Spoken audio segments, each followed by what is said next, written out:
एक बहुत गरीब आदमी था।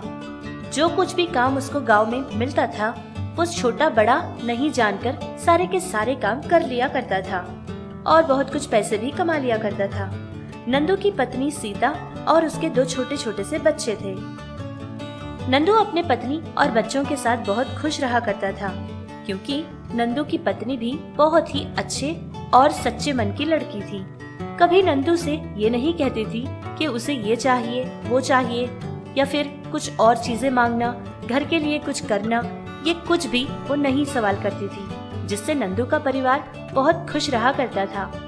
लेकिन नंदू सोचता तो रहता था कि उसकी पत्नी और बच्चों के लिए कुछ ऐसा करो जिससे उनको किसी चीज की कमी कभी महसूस न हो। ऐसे ही कुछ समय गुजर गया। उनकी जिंदगियां ऐसे ही चल रही थी। एक दिन की बात है, सीता कुछ काम से बाहर जाती है। तभी उसको सड़क पर एक छोटी सी बच्ची भीख मांगती हुई दिखाई देती है। साहेब, मैं बहुत भूखी हूँ। मैंने 4 दिन से कुछ नहीं खाया और ना ही कुछ पिया है। मुझे बहुत भूख लगी है। कुछ तो दान कीजिए जिससे मैं अपना पेट भर सकूं। मुझे सच में बहुत भूख लगी है, कोई तो मेरी मदद करो। वो छोटी सी बच्ची सारे लोगों से भीख मांग रही थी, अपनी भूख मिटाने की पूरी कोशिश कर रही थी। सारे लोग उस बच्ची को देखते थे और फिर वहाँ से चले जाते थे, लेकिन कोई भी आगे नहीं बढ़ता था और न ही उस बच्ची की सहायता कर रहा था। ये सब कुछ सीता दूर खड़ी देख रही थी। उस बच्ची की ये हालत देखकर सीता से रहा नहीं गया था। वो फौरन ही उस छोटी सी बच्ची के पास पहुंचती है और उससे कहती है, अरे बेटी, तुम तो बहुत भूखी हो। तुमने कुछ खाया नहीं है क्या? अच्छा चलो ठीक है, मेरे साथ आ जाओ, मैं तुम्हारे लिए खाना ले लूंगी। सुनिए भैया, इस बच्ची को खाना दे देना और इसके पैसे मैं दे दूंगी। जाओ बेटा, तुम पेट भर के खाना खा लो। इस तरह सीता उस छोटी सी बच्ची की भूख मिटाती है, उसको पेट भर के खाना खिलाती है और फिर शाम के लिए खाने के लिए भी उसको एक पार्सल भी बनाकर दे देती है। उस खाने को लेकर वो छोटी सी बच्ची सीता से कहती है, माँ जी, आप पता नहीं कौन हो और आप कहाँ से आई हो, लेकिन आपने मुझे खाना खिलाया, आपने मेरी भूख मिटाई। आपका ये उपकार मैं कभी नहीं भूलूंगी। आप जिस चीज से परेशान हो रही हो वो बहुत जल्दी दूर हो जाएगी। मेरा विश्वास कीजिए। अब आपकी जिंदगी में ये सारे दुख परेशानियां और ज्यादा दिन तक नहीं रहेंगी। आपकी जिंदगी बदलने वाली है। अब आप खुशी खुशी जियोगी। उस बच्ची की कही बातें सुनकर सीता हंसने लगी और सोचने लगी, इस बच्ची का पेट भर गया है, इसकी भूख मिट गई है, जिससे ये जो कुछ समझ आ रहा है वो बोले जा रही है। इतना सोचकर सीता वहाँ से चली जाती है। इधर नंदू भी बहुत अच्छे अच्छे काम करता था। जो कुछ भी होता उसके पास गरीब लोगों को दिया करता था। कोई भी आकर उससे कोई सहायता मांगता तो फौरन ही उसकी पूरी सहायता करता था। इस तरह दोनों पति पत्नी सारे गरीब लोगों की मदद करते थे। इनका दिल बहुत ही अच्छा था। ये लोग भी कहने के लिए गरीब ही थे, लेकिन फिर भी इनसे किसी का दुख देखा नहीं जाता था। दोनों पति पत्नी मिलकर समाज की बड़ी सेवा करते थे। एक दिन की बात है, नंदू किसी काम से बाहर जा रहा था। तभी बहुत ही जोरों से एक कार आती है और उसको धक्का दे देती है, जिससे नंदू सड़क पर गिर जाता है।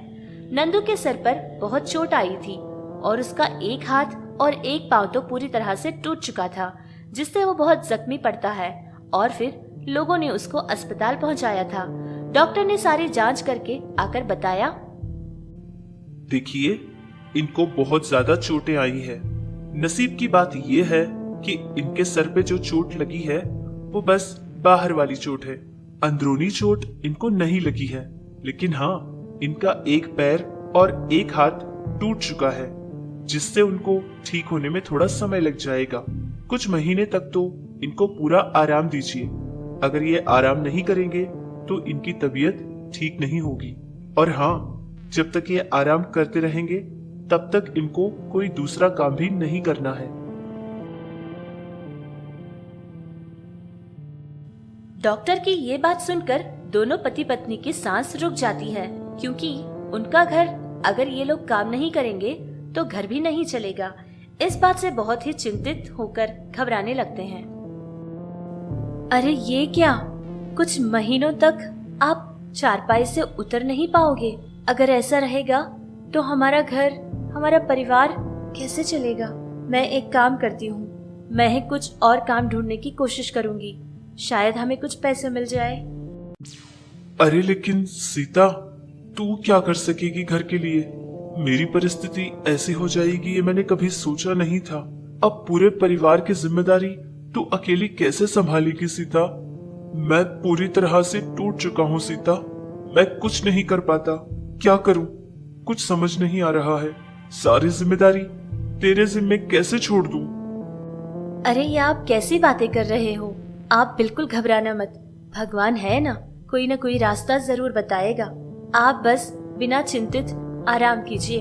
अभी आपको आराम करने की बहुत जरूरत है, और तब तक के लिए जितना पैसा मेरे पास है उतने पैसों से घर के लिए कुछ सामान खरीद कर लाऊंगी, क्योंकि खाना बनाने के लिए भी घर में अभी कुछ नहीं है। बाकी सारी बातें हम बाद में करते हैं, ठीक है? ये सब कुछ कहकर बेचारी सीता बाजार चली जाती है। जो कुछ भी घर के लिए खाना बनाने के लिए सामान चाहिए था वो सारा का सारा खरीद लेती है। अब उसके पास सिर्फ 20 रुपए बच जाते हैं।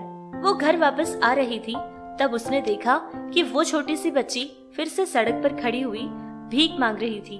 कह रही थी कि वो बहुत भूखी है, जिससे सीता से रहा नहीं गया, और फिर सीता बिना देर किए उन 20 रुपए से 2 समोसा खरीदती है और उस बच्ची को ले जाकर देती है। देखो बेटा, आज तुम्हारे लिए मैं खाना नहीं ला पाऊंगी, क्योंकि मेरे पास पैसा नहीं है। बस मेरे पास कुछ ही पैसे बचे थे जिनसे मैंने ये समोसे खरीदे हैं। आज के लिए यही खा लो बेटा। दूसरी बार जब मैं आऊंगी तो तुम्हारे लिए कुछ अच्छा खरीद कर लाऊंगी। आपका बहुत बहुत धन्यवाद। आपकी सहायता लेकर मैं बहुत खुश हुई हूँ, लेकिन आपसे मुझे एक बात कहनी है। ये समोसा अब मुझे नहीं चाहिए। इसको आप अपने साथ ही रखना। घर जाने के बाद इसको खोल कर देखना। भगवान ने आपकी सुन ली है। आज के बाद आप बहुत खुश रहेंगी। बस इतनी सी बात कहकर वो बच्ची वहीं की वहीं गायब हो जाती है, जिसको देखकर सीता बहुत परेशान हो जाती है। उसको अपनी आंखों पर विश्वास नहीं होता कि ये सब कुछ देख रही है सपना है या फिर सच है। घबराती हुई बाजार से अपने घर चली जाती है और फिर सारी बात उसके पति नंदू से बता देती है। नंदू भी घबराता हुआ सारी बात सुनता है, और फिर घबराता हुआ नंदू अपनी पत्नी से वो समोसा की पोटली ले लेता है। खोलकर देखता है, देखना ही था कि दोनों पति पत्नी की आंखें फटी की फटी रह जाती है। उसमें तो समोसा के साइज में रहने वाले बड़े बड़े 2 हीरे थे, जो कि चमकने लगे, जिसको देखकर पति पत्नी बहुत ही चौंक जाते हैं, लेकिन बहुत ज्यादा खुश भी होते हैं। उनको पता चल जाता है कि वो छोटी सी बच्ची कोई और नहीं बल्कि भगवान का एक रूप था, जो कि आकर उन लोगों की उसने इस तरह से सहायता की थी। और होना क्या था, दोनों ही उस वक्त से लेकर बहुत खुश होकर जीने लगे। उनके बच्चों के लिए जो भी जरूरतें होती थी वो भी उन्होंने पूरी कर ली थी। उन हीरो को बेचकर वो बहुत ज्यादा अमीर हो जाते हैं। अब उन लोगों के पास बहुत बड़ा बंगला, गाड़ी और उनकी सारी जरूरतों की चीजें भी उनके पास मौजूद थी। इस तरह उनकी अच्छाई भगवान ने देखी थी और उनकी इस तरह जादुई तरीके से उनकी मदद की थी। इसीलिए कहते हैं कि अच्छाई का बदला भगवान जरूर देते हैं।